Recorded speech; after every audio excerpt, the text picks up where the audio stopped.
ये कहने में आ रहा है कि बिजली का जो घाटा है निगमों का वो घट रहा है, बढ़ रहा है, तो इस वजह से 3 साल के बाद अब आज से या कल से बिजली के रेट बढ़ाएगा। देखिए रेट जो है बिजली के HARC बढ़ाता है।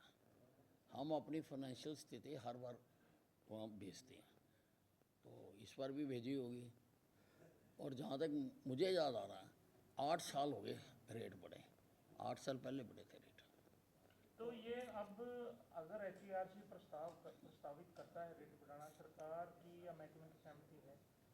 नहीं, वो जब आएगी हमारे पास, तो अभी कोई आई नहीं, क्या बढ़ाया कितना बढ़ाया, जब आएगी तो फिर हम विचार करेंगे।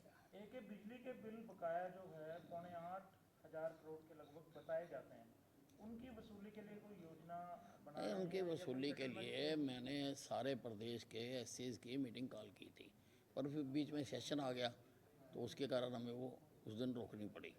तो अब दोबारा मैंने कह दिया हुआ है कि सबको बुलाओ, मैं तो एक एक का अकाउंट देखूंगा कि किसका क्यों पेंडिंग है और क्या कार्रवाई कर रहे हो और क्या कार्रवाई करनी है। साहब इसमें जो है सरकारी, जो सरकार के पास ही काफ़ी बिल बकाया हैं सरकारी भवन। देखिए जब ये डिटेल आएगी मेरे सामने, उस पर टिप्पणी उसके बाद ही की जा सकती है। क्योंकि इसमें जो अभी जो आंकड़े सामने आ रहे हैं, जो आपका बिल बकाया है वो 8,500 करोड़ के हैं और घाटा जो है 4,500 करोड़ का। अगर आपके बिल आ जाते हैं तो आपका घाटा रिकवर हो नहीं, जाएगा? Definitely I look into each and every case, क्योंकि सबके केस डिफरेंट होते हैं, तो सारा देख के हम सारा उसका कार्रवाई करेंगे। सदन के अंदर कांग्रेस के विधायक ने एक मुद्दा उठाया था कि बिजली के बिल ज्यादा भेजे जा रहे हैं 10 पेटवार। आपने कार्रवाई करने की बात भी कही थी कि अगर इस तरीके का संज्ञान में मामला आता है तो। नहीं, वो कोई स्पेसिफिक केस हो सकते हैं, आम नहीं गलत आते हैं, आम तो ठीक आते हैं। तो मैंने तो सारे सदन को ही कह दिया था कि किसी के संज्ञान में कोई गलत बिल आया हुआ है, उसका भी देखना पड़ता है किस कारण से आया है, क्यों आया है, तो वो हम ठीक करवाएंगे उनको। अमित साहब, टोल प्लाजा के रेट्स जो है वो लगातार बढ़ते जा रहे हैं, जिसको लेकर अगर हम मुख्य विपक्षी दल कांग्रेस का जिक्र करें तो उसके ऊपर लगातार बयानबाजियों का दौर भी जा रहा है। रणदीप सुरजेवाला की तरफ से लगातार ये कहा जा रहा है कि एक गुंडागर्दी टोल जो है वो लगाया जा रहा है, वसूला जा रहा है। टोल प्लाजा को लेकर किस तरीके से, क्या कुछ अगले आने वाले दिनों में पैमाने जो है वो रहने वाले? देखिए टोल प्लाज़ा को तो काफ़ी सिंप्लीफाइड करने के लिए केंद्रीय सरकार विचार कर रही है। अब जिस प्रकार से आदमी खड़े होते हैं और एक एक गाड़ी को काफ़ी वो होता है, शायद सब गाड़ियों पे चिप लग जाएगा, तो कितने बार आ रहे जा रहे हैं ऑटोमेटिकली वो रिकॉर्ड होगा। कर रहे हैं, और भी बातों के बारे में सोचा जा रहा है।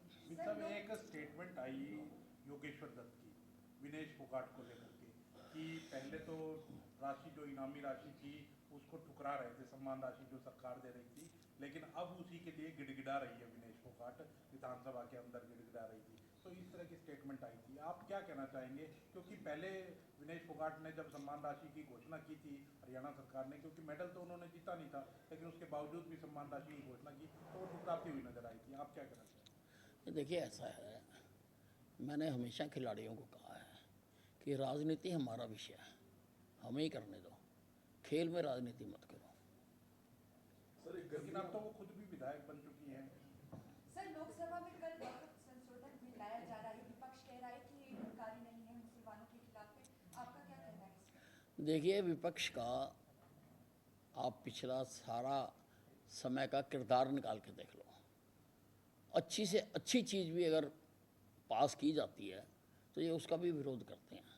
इनके ऊपर नकारात्मकता का जो है बहुत हावी है, हर चीज़ की उसमें करना। अब वक्फ बोर्ड में कुछ कमियां हैं, जो एक्ट है उन कमियों को दूर कर रहे हैं और विधिवत तरीके से कर रहे हैं। JPC ने उसके ऊपर अध्ययन किया है और JPC के बाद अब पार्लियामेंट में होगा, पार्लियामेंट में सबको बोलने का भी अधिकार मिलेगा। कोई आउट ऑफ द वे या इमरजेंसी लगा के तो नहीं कर रहे हैं ना, जैसे इंदिरा गांधी जी ने किया था। आउट ऑफ द वे जाके तो नहीं कर रहे हैं, सारा सिस्टम बना रहे हैं। और प्रजातंत्र में यही तरीका है, यही तरीका है।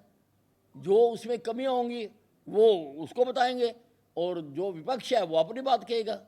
अब ऐसे ही बिना उसके अभी चर्चा हो रही है, क्या होगा क्या नहीं होगा, तो उसके बारे में ऐसी टिप्पणियां करना उचित नहीं है। गर्मी का मौसम है सर, खपत बढ़ेगी बिजली की सर, किस तरह के अरेंजमेंट है, कट्स ना लगे सर? देखिए ऐसा है कि बिजली की जो गर्मियों में डिमांड बढ़ती है, और पीक पड़ जाती है बीच में आके। तो उसके लिए हम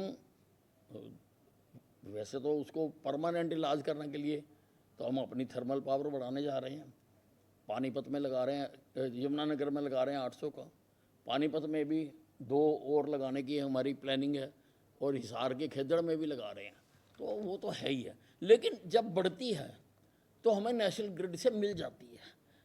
किसी को बिजली हम किसी की नहीं जाने देते हैं, किसी की भी, वो हम लेते हैं। ये बात ठीक है कि शॉर्ट टर्म हम लेते हैं वो हमें महंगी मिलती है, बहुत महंगी मिलती है, और अगर लॉन्ग टर्म हमारा एग्रीमेंट हो किसी के साथ तो वो हमें फिर उसी रेट पर मिलती रहती है, चाहे पीक हो चाहे पीक ना हो।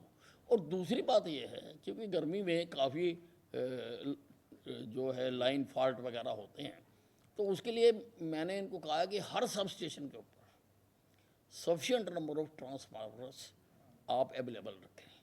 हर सब स्टेशन के ऊपर एक कैरी करने के लिए गाड़ी आप वहाँ रखें, ताकि अगर ख़राब हो गया है तो उसको हम जल्दी से जल्दी बदल सकें।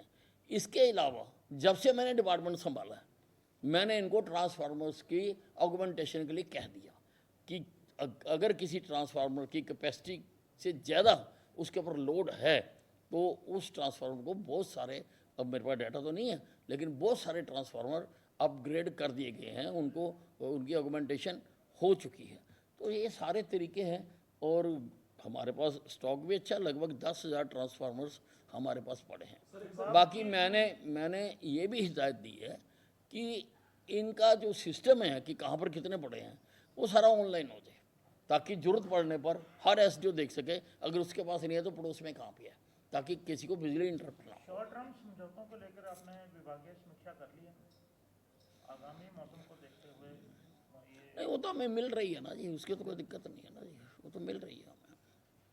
विद साहब, भगवंत मान हैं, पंजाब के मुख्यमंत्री हैं, वो कहते हैं कि राहुल गांधी एक ऐसे नेता हैं जो कभी चले ही नहीं, और वो प्रयोग कांग्रेस बार बार कर रही है, और वो कभी नहीं चल सकते, वो एक चले हुए कारतूस है, मतलब इस तरह की भाषा का वो कह रहे हैं। तो कैसे देखते हैं आप उनके? नहीं, देखिए, वो भगवंत मान जी बिल्कुल ठीक कह रहे हैं, गलत नहीं कह रहे हैं। गलती कहीं और है। गलती ये है कि अगर आपको अच्छी तरह से पता है कि वो ठीक नहीं चल रहे हैं, तो जो इंडी के साथ आपने गठबंधन कर रखा, वो गठबंधन क्यों नहीं तोड़ते? तोड़ो उस गठबंधन को। ऐसे आदमी के साथ गठबंधन किस लिए करना, जिसके बारे में आप भी जानते हो, जनता भी जानती है, हम भी जानते हैं, दूसरी पार्टियां भी जानती हैं कि अब इसमें तेल नहीं है, ख़त्म हो गया। तो फिर तोड़ो इसके साथ गठबंधन, सारी पार्टियां तोड़ें। साहब, ये जो आपके पास ट्रांसपोर्ट भी है, कोई ये जो अवैध वाहन चलते हैं, खासकर मैक्सी कैब वगैरह या ओवरलोडिंग के वाहन हैं, उनको लेके कोई विभागीय कार्रवाई या समीक्षा हुई? नहीं, देखिए जी, बहुत बड़ी समस्या है, और मैं तो इसको चेक करने के लिए एक दिन खुद सड़क पर खड़ा हुआ था, और लगभग 2.25 लाख रुपए हमने जुर्माना भी वसूल करा था, सारी गाड़ियां भी इम्पाउंड की थी, और उसी को देखते हुए बाकी जगह पर भी आरटीएस कर रहे हैं। लेकिन इसमें प्रॉब्लम ये है कि हमारे पास स्टाफ बहुत कम है। एक ज़िले में अगर एक आरटीए भी हो और वो 10 सड़कें आती हैं, वो 10 पे खड़ा नहीं हो सकता। ये प्रॉब्लम है हमारे साथ, हम उसका भी हल निकाल रहे हैं कि किस प्रकार से उसका भी हल निकाला जाए, और किसी को भी जो कानून को वायलेट करके मैं गाड़ी नहीं चलाने दूंगा। आरटीएस की पावर जैसे पहले भी डायल्यूटेड थी, कुछ सोच रहे हैं आप दोबारा कि उनकी जो पावरों का विस्तार करें, या जैसे 10 सड़कें आपने बताया कि 10 की 10 सड़कों पे आरटीएस? नहीं, उसके लिए हम प्रपोजल बना रहे हैं कि अभी हमने सरकार से मांगे भी हैं कि उस कैटेगरी के हमें और अधिकारी दिए जाएं, ताकि हर ज़िले में कम से कम एक तो हो जाए। आज तो वो स्थिति भी नहीं है, लोगों को अपनी गाड़ी पास कराने के लिए दूसरे तीसरे चौथे ज़िले में जाना पड़ता है। तो इसलिए हर ज़िले में गाड़ी जो है पास हो सके, वो हम कर रहे हैं कोशिश। अमित साहब, पंजाब के राज्यपाल गुलाब चंद कटारिया ने एक बहुत अच्छा इनिशिएटिव लिया है। पंजाब के अंदर पदयात्रा जो है वो निकाली जाएगी 8 से 13 अप्रैल तक नशे के खिलाफ। उसको किस तरीके से देखते हैं? उसमें सभी जो एमपी हैं, एमएलए हैं, सीएम का कोई इन्विटेशन जो है वो दिया गया? ये बहुत अच्छा इनिशिएटिव है। ये जो बीमारियां लग जाती हैं, ये सामाजिक बीमारियां होती हैं। ये कानून से, डंडे से, लाठी से, गोली से अगर आप पिछला इतिहास देखें तो ये जो बुराइयां थी वो उससे ठीक है, कुछ देर के लिए रुक जाती हैं, लेकिन पूर्णतः ख़त्म नहीं होती है। पूर्णतः ख़त्म तब होती है कि जो समाजशास्त्री हैं वो समाज में लोगों का मन परिवर्तन कर दें, लोग उसको हाथ ना लगाएं, वो है। अलबत्ता जब तक ऐसा नहीं होता तो हमारी सरकार पूरी तरह से तैयार है और हम पूरी कोशिश कर रहे हैं। बस।